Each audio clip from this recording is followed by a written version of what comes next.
Assalamualaikum warahmatullahi wabarakatuh. Selamat sejahtera kepada semua anak-anak murid cikgu. Okey, bertemu lagi bersama saya, Cikgu Suhaida, dalam membincangkan teknik menjawab kertas 2 sains, iaitu mengeksperimen. Okey, mengaplikasikan kemahiran proses sains dalam menjalankan eksperimen. Okey, mari kita tengok perbincangan kita pada hari ini. Okey, dalam sains kertas 2 UPSR, okey, murid-murid akan berjumpa dengan kata kunci. Kata kunci iaitu, bila kita tengok kat sini, kata kunci, murid akan jumpa tujuan, okey, tujuan, pemerhatian, ramalan, pemboleh ubah, iaitu pemboleh ubah dimalarkan, pemboleh ubah dimanipulasikan, dan pemboleh ubah bergerak balas. Okey, pemboleh ubah dimalarkan kita panggil dia PMR. Pemboleh ubah dimanipulasikan kita panggil PM. Pemboleh ubah bergerak balas kita panggil PB. Okey, kemudian kita akan jumpa dalam soalan corak. Okey, corak terbahagi kepada 3, iaitu menaik, corak menurun dan corak sekata. Okey, kita akan jumpa inference. Inference menyatakan sebab atau alasan, mesti dimulakan dengan kerana. Okey, kemudian kesimpulan atau hubungan atau hipotesis adalah sama. Okey, kita boleh menggunakan jawapan yang sama untuk kesimpulan, hubungan ataupun hipotesis. Okey, untuk semua kata kunci yang ada dalam kertas 2, apabila kita jumpa soalan kertas 2, kita akan jumpa perkataan-perkataan yang saya terangkan ni, iaitu pemerhatian, ramalan, pemboleh ubah, tujuan, corak, inference dan kesimpulan atau hubungan ataupun hipotesis. Okey, apabila murid menjawab soalan kertas 2, murid perlu gariskan kata kunci yang cikgu terangkan ini. Okey, 7 kata kunci ni murid perlu gariskan, okey, sebelum menjawab soalan. Okey, kita tengok seterusnya. Okey, pemboleh ubah. Okey, sebelum menjawab soalan-soalan yang lain, pertama sekali, apabila murid membaca soalan, murid-murid perlu mencari pemboleh ubah. Okey, pemboleh ubah yang saya terangkan minggu lepas ada 3, iaitu pemboleh ubah dimanipulasikan, iaitu kita panggil dia PM. Pemboleh ubah bergerak balas kita panggil dia PB, dan pemboleh ubah dimalarkan kita panggil PMR. Okey, apa itu pemboleh ubah? Okey, pemboleh ubah ialah faktor. Okey, faktor atau perkara yang membolehkan yang boleh mempengaruhi sesuatu eksperimen yang dijalankan. Maknanya faktor atau perkara yang boleh mempengaruhi sesuatu eksperimen, sama ada PM, PB ataupun PMR. Ada 3 Okey, itu adalah pemboleh ubah adalah faktor yang mempengaruhi dalam kita menjalankan eksperimen sains. Okey, dalam pemboleh ubah mengandungi 2 perkara, iaitu yang kita kena tahu pemboleh ubah. Dalam pemboleh ubah, macam mana kita nak mengenal pasti pemboleh ubah. Pertama sekali, kita kena ada 2 perkara yang kita kena ingat, iaitu parameter. Parameter ni adalah ukuran. Okey, ukuran. Okey, contoh kat sini kita tengok parameter. Kalau dia menceritakan tentang bika, pasu, span ataupun tuala, okey, ukuran yang digunakan adalah saiz. Contoh, apa itu pemboleh ubah manipulasi? Sama ada kita kena ambil parameter dulu, saiz bika ataupun saiz pasu ataupun saiz span ataupun saiz tuala. Kita tidak boleh letakkan bika saja, pasu saja, span saja, tuala saja, tak boleh. Kita kena letakkan parameter dan objek, okey, untuk pemboleh ubah. Sama ada saiz bika, kalau dia menceritakan bika, okey, bika tu kecil dan besar, okey, maknanya dia cerita pasal saiz bika. Murid-murid tidak boleh letakkan bika sahaja, salah, okey. Kemudian kalau dia menceritakan tentang haiwan, mesti sebut dengan bilangan haiwan. Okey, bilangan haiwan. Mesti ada parameter. Okey, bilangan bateri, bilangan mentol. Okey.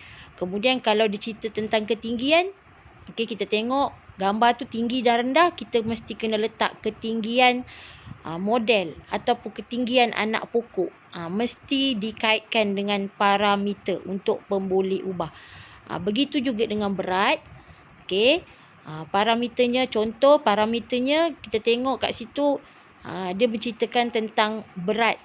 Okey. Yang berpengaruh kat situ berat. Okey, dia letak objek saja. Kita kena tambah berat objek. Okey, kita tak boleh letak objek sahaja. Okey, mesti ada ukuran.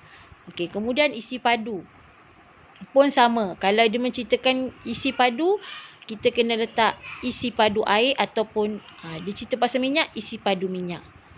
Kemudian kalau dia cerita pasal cahaya matahari, udara dan air, kita kena letak parameter kehadiran cahaya matahari ataupun kehadiran udara ataupun kehadiran air. Okey, kemudian kalau dia cerita pasal tumbuhan ataupun pokok, kita boleh letak keadaan tumbuhan ataupun keadaan pokok. Okey. Okey, jadi setiap pemboleh ubah kita kena letak parameter. Parameter ini adalah ukuran. Okey, ukuran yang menunjukkan objek tersebut. Sama ada ukuran dia tentang cerita pasal saiz, ketinggian, berat, isi padu, kehadiran ataupun keadaan. Okey, kita tengok seterusnya. Okey. Pemboleh ubah. Macam mana kita nak kenal pasti? Okey, sifat objek yang dikenal pasti. Contoh, kalau dia letak gambar pasu besar, pasu kecil. Okey, pemboleh ubah manipulasi dia adalah saiz pasu. Okey, kalau dia letak kat situ, dia tak letak berat gula, dia letak 200 gram, 300 gram. Maknanya 200 gram ni adalah parameter dia adalah berat. Okey, jadi kita letak berat gula. Okey, kalau dia cerita pasal ketinggian pokok, okey, dia letak kat situ pokok je. Dia tak letak pokok tu tinggi ke rendah. Dia letak pokok tu satu tinggi, satu rendah. Tapi dia tak nyatakan. Okey, kita boleh letak kat situ ketinggian pokok. Okey, kalau dia cerita kat situ cerita pasal jarak perjalanan. Okey, kat sini 2 km, 4 km. Maknanya dia cerita tentang jarak perjalanan. Kadang-kadang dalam gambar, dia tidak menyatakan terus tentang pemboleh ubah. Okey, kadang-kadang gambar itu soalan kebat, dia tidak menyatakan pemboleh ubah. Dia hanya beri sifat-sifat objek je. Contohnya air sabun, minyak masak. Kita nak letak apa? Jenis cecair. Okey, kalau pokok tu subur, pokok tu layu, kita letak kat sini pemboleh ubah dia keadaan pokok. Maknanya pemboleh ubah ni kita kena cari sendiri. Okey, kita kena cari. Okey, apa yang mempengaruhi eksperimen. Okey. Kalau cerita pasal tahun, kita kena letak tahun penyiasatan. Kalau dia cerita pasal hari, kita letak hari penyiasatan. Kalau dia cerita pasal masa, kita kena letak masa tumbang. Okey, ataupun masa yang diambil. Okey, faham ya murid-murid? Okay, jadi setiap pemboleh ubah mesti ada parameter. Ada objek dan parameter. Kena sebut parameter dulu. Parameter tu jangan lupa parameter tu maksud dia ukuran. Okey, kemudian objek apa? Dia cerita pasal apa? Okey, kita nyatakan objek sekali. Okey, kemudian kita tengok kat sini satu-satu Okey, pemboleh ubah dimalarkan. Saya terangkan dulu pemboleh ubah dimalarkan ataupun kita panggil dia PMR. Okey, PMR. Okey, PMR. Okey, dia punya apa yang dikatakan PMR? Okey, PMR adalah perkara yang ditetapkan sebelum eksperimen dijalankan. Okey, ataupun objek yang sama digunakan dalam eksperimen. Maknanya objek yang digunakan tidak berubah daripada mula sampai akhir, sama sahaja digunakan. Itu kita nak kenal pasti PMR. Maknanya dia tetap sama Okey, kemudian ditentukan tidak berubah pada awal eksperimen yang akan dijalankan. Maknanya PMR ni kita boleh kenal pasti bila dia tidak berubah. Daripada awal eksperimen yang dijalankan, dia tak berubah sampai habis eksperimen, benda itu tetap sama. Okey, maknanya dia adalah benda yang objek yang sama dalam eksperimen bukan di luar eksperimen. Dalam eksperimen, benda objek yang sama tidak berubah daripada awal eksperimen sampai akhir, kita panggil dia PMR. Okey. Okey, kemudian kita tengok pemboleh ubah bergerak balas. Okey, kita panggil dia PB. Okey.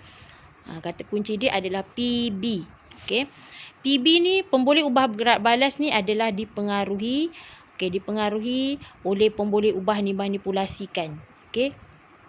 Maknanya macam mana kita nak tahu pemboleh ubah bergerak balas? Dia mesti adalah dipengaruhi oleh yang dimanipulasikan. Maknanya kita tengok kat sini, macam mana kita nak kenal pasti pemboleh ubah bergerak balas ialah hasil eksperimen yang diperolehi. Maknanya hasil daripada eksperimen itu, apa yang kita buat eksperimen tu, dapat hasilnya ataupun dapatannya tu, kita panggil dia pemboleh ubah bergerak balas ataupun PB. Okey, ataupun kalau kita nak tahu keputusan yang dapat, yang kita dapat daripada eksperimen itu, kita panggil dia PB. Okey, ataupun nak tahu lagi perkara yang perlu diperhatikan. Okey, maknanya kita perhatikan perkara itu daripada awal sampai akhir, kita perhatikan apa hasil dia. Okey. Kemudian ataupun kita boleh cakap perkara yang perlu dicatatkan. Maknanya kita kena catat ataupun kita kena rekod semasa eksperimen tu, daripada mula sampai akhir kita kena rekod. Okey, berapa jumlahnya kita rekod. Benda yang direkodkan itu adalah pemboleh ubah bergerak balas. Okey, pendek kata kita simpulkan pemboleh ubah bergerak balas ataupun PB ini ialah hasil eksperimen. Hasil eksperimen yang kita jalankan. Okey, apa yang kita dah dapat. Okey. Okey.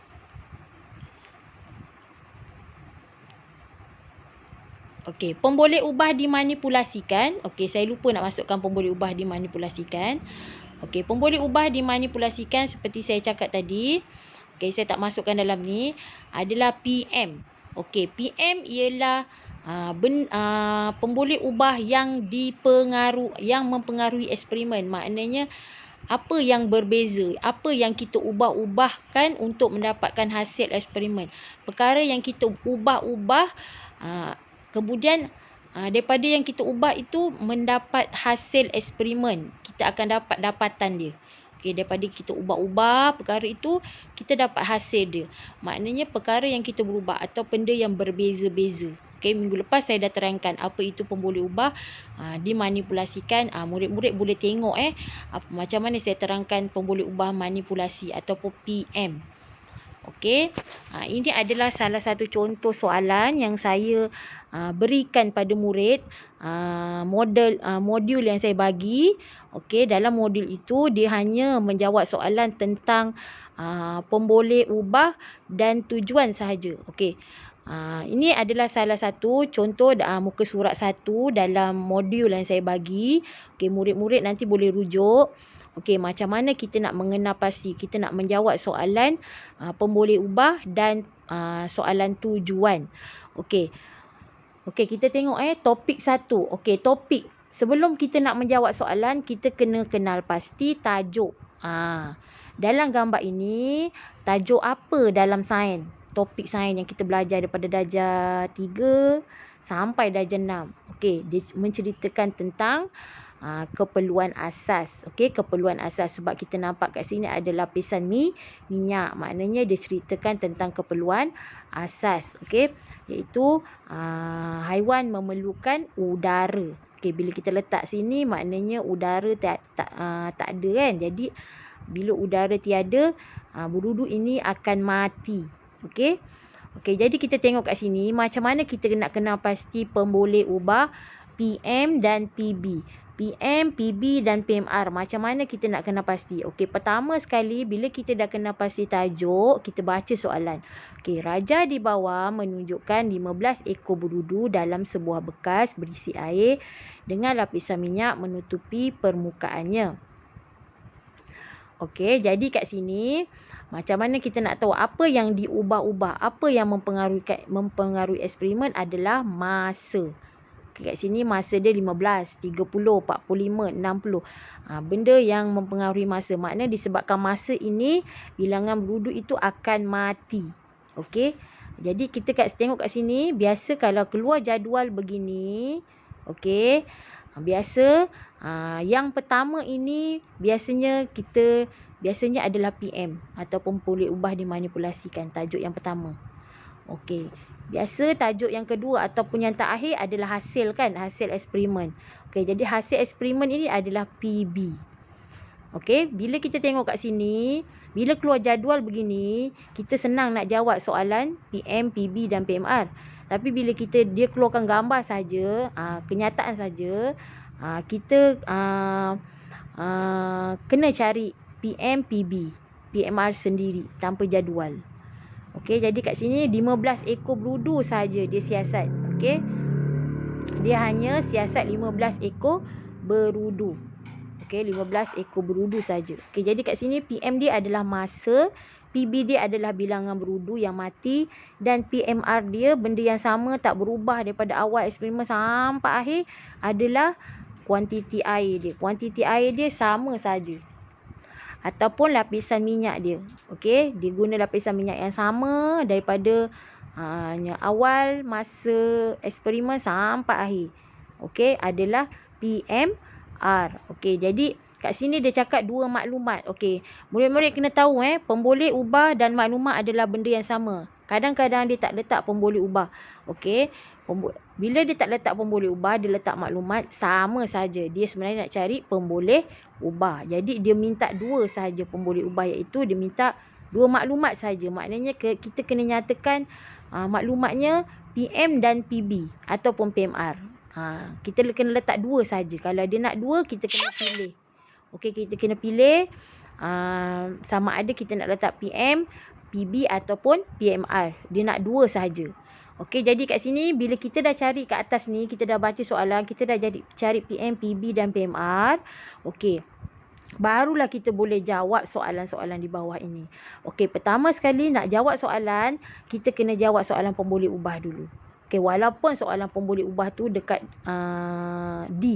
Okey, untuk soalan D lah contohnya kat sini dia letak A. Okey, kalau letak D, kita kena jawab dulu pemboleh ubah dulu. Baru kita boleh jawab soalan-soalan yang lain.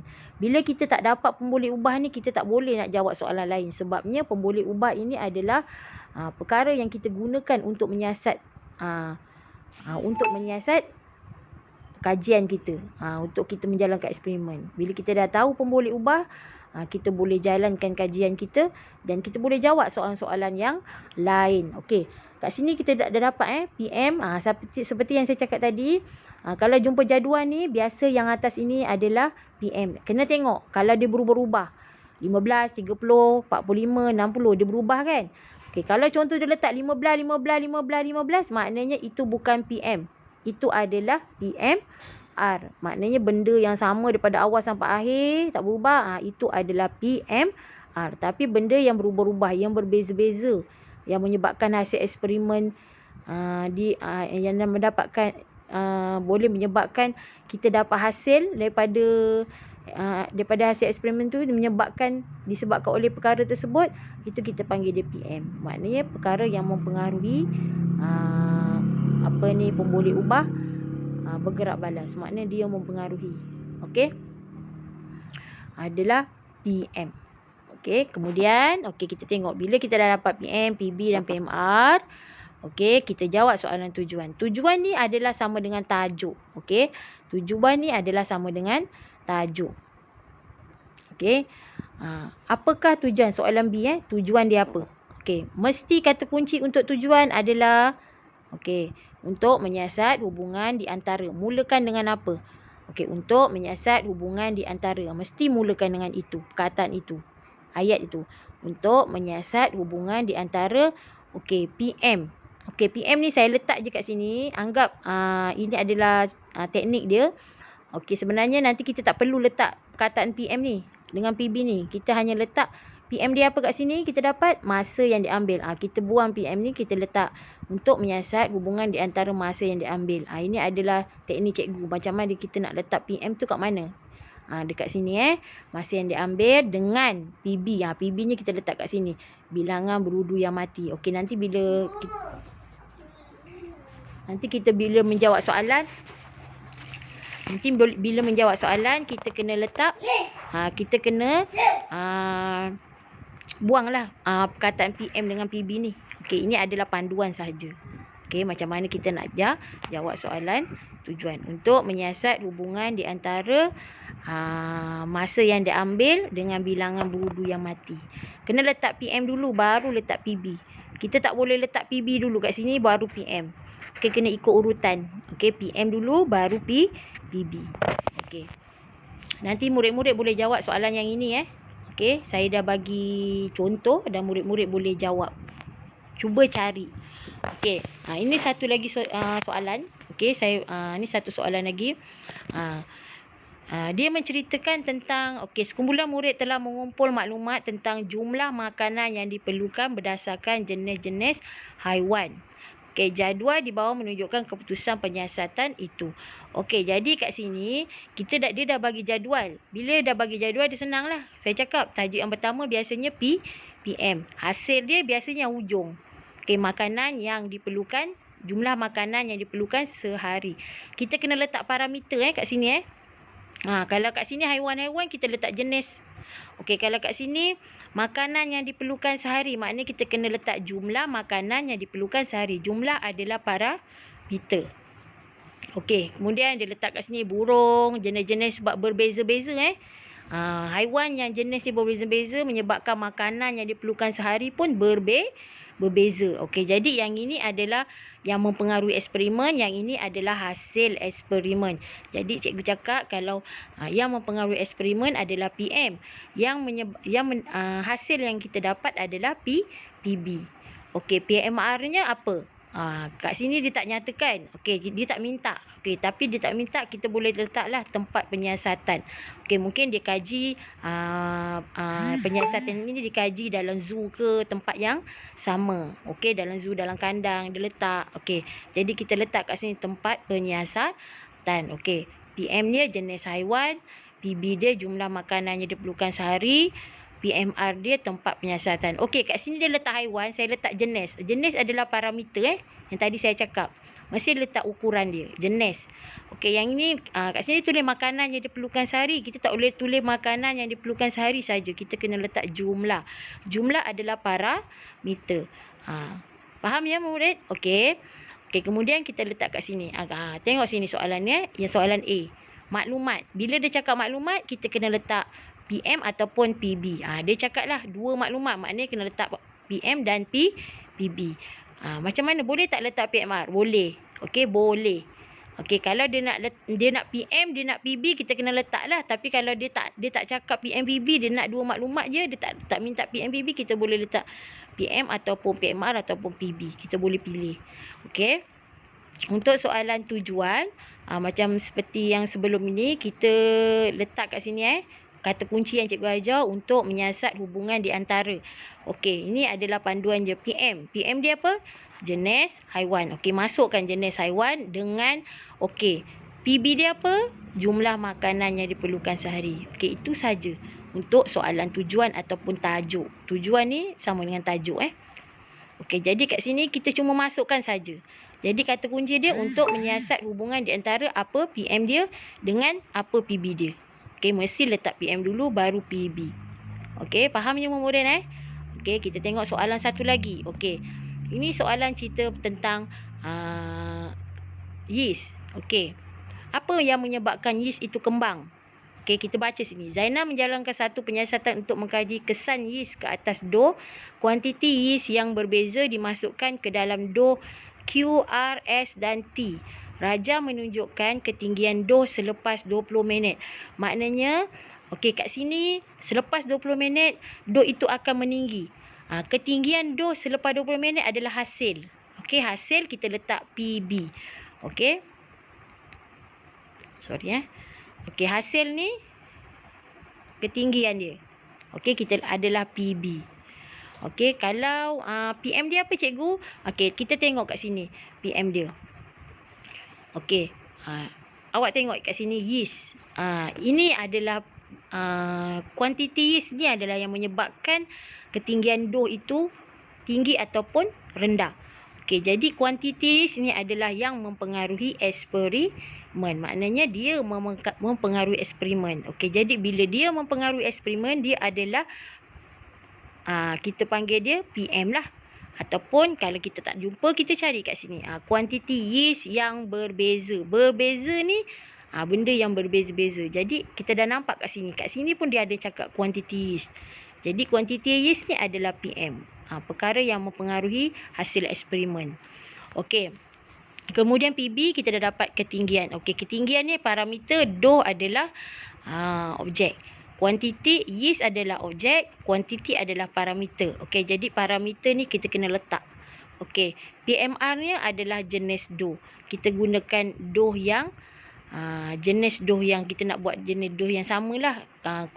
Dohnya tepungnya sama. Okey, cuma yeast sahaja yang berbeza kat situ. Jenis doh kita guna doh yang doh tepung lah. Okey, jadi kat sini kita dah dapat PM, PB dan PMR. Barulah kita boleh jawab soalan tujuan. Tujuan mesti mulakan dengan untuk menyiasat hubungan di antara, okey, kita letak PM lah. PM dia apa? Kuantitis. Dengan PB dia apa? Ketinggian doh selepas 20 minit. Okey, itu adalah untuk soalan tujuan ataupun tajuk. Okey, jadi kat sini kita boleh jawab soalan. Bila kita dah jumpa pemboleh ubah, tiga pemboleh ubah ini, kita boleh jawab soalan tujuan dan kita boleh jawab soalan yang seterusnya. Yang tadi saya cakap, okey, kita boleh jawab soalan pemerhatian, kita boleh jawab soalan ramalan, kita boleh jawab soalan corak, kita boleh jawab soalan inferen dan kita boleh jawab soalan kesimpulan hubungan ataupun hipotesis. Okey, bila kita jumpa dapat pemboleh ubah, kita boleh menjawab soalan inferen dan pemerhatian yang paling penting lah. Inferen, pemerhatian, tujuan dan kesimpulan. 4 ni lah. 1, 2, 3, 4. Ramalan ni adalah menggunakan nombor. Seperti saya cakap. Okey, corak ni kita tengok corak dia menaik, menurun ataupun sekata. Okey, saya harap murid-murid boleh buat latihan yang saya berikan modul. Cuba buat. Sekiranya tidak faham, murid-murid boleh PM saya ataupun telefon saya untuk lebih faham lah. Sebab secara video ini saya hanya dapat menerangkan dan murid kena faham betul-betul. Okey, selepas kita jawab soalan pemboleh ubah dan tujuan, kita akan berpindah kepada soalan yang lain. Kita akan berpindah kepada soalan pemerhatian, inferen. Okey, lepas kita jawab soalan tujuan dan pemboleh ubah, kita akan jawab soalan pemerhatian dan inferen. Lepas tu kita jawab soalan corak, ramalan ataupun kesimpulan. Kemudian murid-murid boleh jawab soalan kertas 2 dengan mudah bila kita dah tahu kata-kata kunci yang kita gunakan. Ingat kata kunci, kalau pemboleh ubah kena ada parameter dengan objek. Okey, kalau tujuan kena mulakan dengan untuk menyiasat hubungan di antara PM dengan PB. Okey, dan seterusnya. Okey, untuk corak, menaik, menurun dan sekata. Okey, corak, nak tukarkan jadual kepada graf, kita akan bincangkan kemudian lah. Saya hanya tumpukan soalan, 2 soalan ini sahaja supaya murid-murid dapat menguasai soalan-soalan dalam kertas 2 dengan lebih mudah. Okey, setakat itu saja dapat saya terangkan untuk hari ini. Dan murid-murid boleh buat perlahan-lahan modul saya yang saya berikan supaya murid-murid dapat menguasai dengan lebih mudah untuk menjawab soalan. Okey, itu saja. Sekian, terima kasih. Assalamualaikum warahmatullahi wabarakatuh.